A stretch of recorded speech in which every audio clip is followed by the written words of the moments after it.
All right, it's starting to get kind of noisy in here, so I like noise. Hopefully, Yes, I can. we like it. We'll concentrate here. Let me. Tunes my son out. I don't need any notes for this interview. Do you know why? Why? Let's go. What? First of all, let me introduce Shiro from Lighter Shade of Brown. Hi, you and guys. One Dope Mexican ODM. What? Are we looking here? We looking here? Uh-oh. This one over here. Do you know why I don't need one Because note? we go back, like Pat say, Jack and old school Cadillacs, Tucson, Arizona. R-Dub. We go back, man. 90s. And it is not just that we go back from working together and doing radio stuff together, but if I can be a fanboy for a moment and bore you with my very quick story, I was raised in Los Angeles. I grew up in L.A. Okay. And at the age of 13, where you're pretty influenced, 13 years old, that's when you fall in love and the music starts to seep in your bones, and it's a very special time for, I think, any... Yeah. At 13, I was ripped out of L.A. and I moved to the East Coast, and I was living in Florida with my dad, and I'd absolutely missed L.A. so much. And as a kid, you don't realize that the East and West Coast are very different. Yeah. I found that out really soon. Like, what is this? And I'm in the swamps and the alligators and the good old boys. Especially the climate, too, yeah. Yeah, it was not. And when I say Florida, it was not Miami. We was in the swamps. Got it.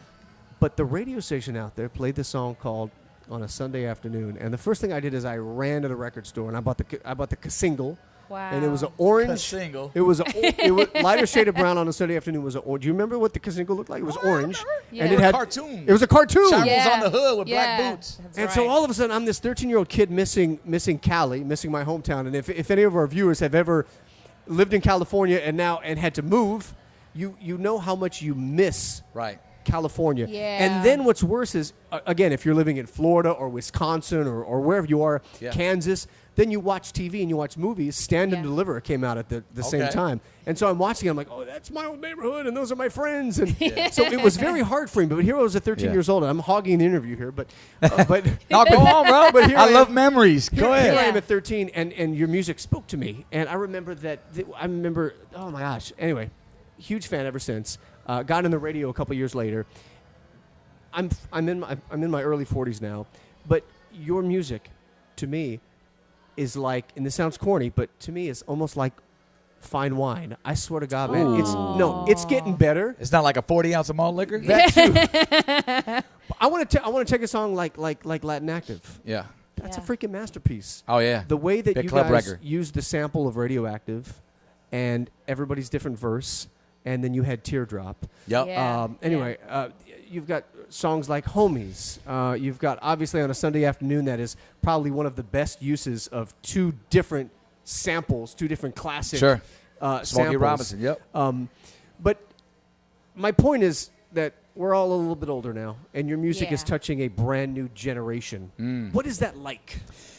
Well, Wow. I mean, it's timeless music, as we call it. I don't like to look at our music as old school because it's something that you could play 5, 10, 20, 30 years down the line, as we grew up as some of the artists you mentioned too Absolutely. back in the day. So to see little kids at our shows on their dad's shoulders singing our music, oh my gosh. Hey, number one, lets us know we still got life for the next Yeah. 10, 15 years. 'Cause Absolutely. It's no different than when our parents were passing us down music Yeah. from the 70s and 60s. So to see that, it has, I have a warm spot in my heart for it. Yeah. It really means a lot when you see people in the audience that sing along with the verses and the hooks and stuff like that. And just the amount of love, period, that they show a Lighter Shade of Brown and the respect over the years, because they've been here for a long time. They are literally legends, and they have paved the way for a lot of Latinos, to be able to be free to express themselves through the music.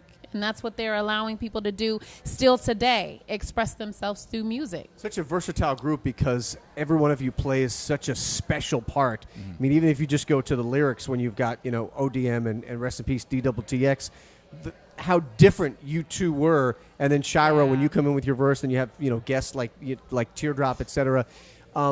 It seems the group has gone over the decades, has gone through some transitions. Sure. Was there a time? I believe there was a time where you and Bobby weren't together, and you would split up. Yeah. How many times did you guys come together and split up and then come together again? What was the longest period you guys were apart? The longest, I want to say, was a good 10 years. Yeah. And prior to that, during that time, I fell into radio in 2000. We had finished up our last album, which was in 99, and I just saw a different opportunity. I said, well, it was for both. And to keep a long story short, I'd asked him, hey, you down for this ride? I'm about to go do radio. They're offering us a gig. He was like, man, that's not for me. I'm going to go ahead and lay back, go do your thing. I says, okay, cool. So he continued on with doing the performance thing while I groomed myself in radio. And let me remind everyone, so ODM you do mornings in Riverside. In Riverside. On KGGI. Right. Correct, yeah. And so in the very beginning, the invite was for you and Bobby.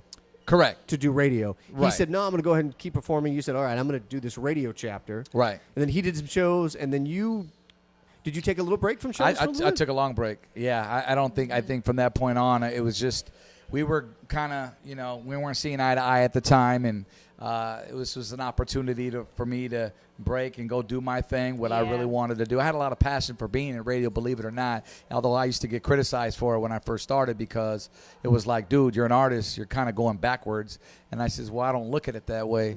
It's where your heart is and what your passion is and your desire, like anything in life. Yep. So that's what I wanted to do. DWTX just had different plans, And Shiro, correct me if I'm wrong, but there was a long time where you were not with the group, correct? Or yeah, correct. And what were you doing during that time? I was off as well, doing my own music and doing my own shows and things like that. I would connect with them in between times, but other than that, I was off doing my own thing as well. And now it feels good to be back. Are you officially part, or are you just filling in on some guest shows, or what's the official word? Well, you know what? Lighter Shade of Brown will always be my family, no matter what. And she was our big sister. She was our mediator. She was like, when me and Bobby would, seriously, you wanted some dirt, we'd get into it. She'd be the big sis, like, spread us apart. Yeah, I just used to sit back and just, be cool and watch everything and try to keep a leveled peace between them two. But it's just always been and will always be family to me. Whenever I'm invited through Robert, I'm here because this is family to me, and that's what we do. We have each other's back through things, even though I'm off venturing into now a new project of my own, he still supports me. I still support him. And, we're here. It's just going to be what it's going to be over the years. And it's been a blessing to be able to ride with him whenever I get a chance to ride with him. They gave me the warning that it's time to wrap it up. I could sit here for hours. All good, brother. Again, speaking as a fanboy, do you realize, and this is an honest question, do you realize how special and iconic your music is? And that's a serious question. Do you realize the impact that it's made on so many people, including myself? I can say for myself, I can now to really appreciate it more. I mean, I've always appreciated our fans, but the fact that I'm older now and know that we've been doing this for so long, 28 years, man. I mean, it's a long time. So now I'm enjoying how do they say, the fruits of my labor? Like, heck yeah, I'm soaking it up. He's definitely put in the work, that's for sure. Let's close it out. You've got an awesome YouTube show that I watch where you have your family involved. I watch it. Hey, come here, real quick, hurry up. So hey, we'll close it. We'll close it out. But how do they find your YouTube show? And if your family's the RBG fam, it's simple. I do radio. I'm Lighter Shade of Brown, and this right here. Find us on YouTube. Tell your kids. I got a 2-year-old. My son Elijah. My wife Vanessa's here. My daughter Layla's not here. Say hi. Say hi, Papa. Yes. Say how are you?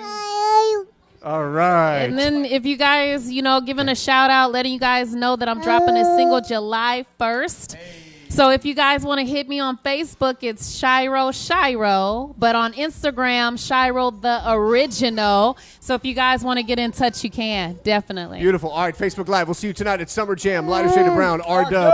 Backstage. We out.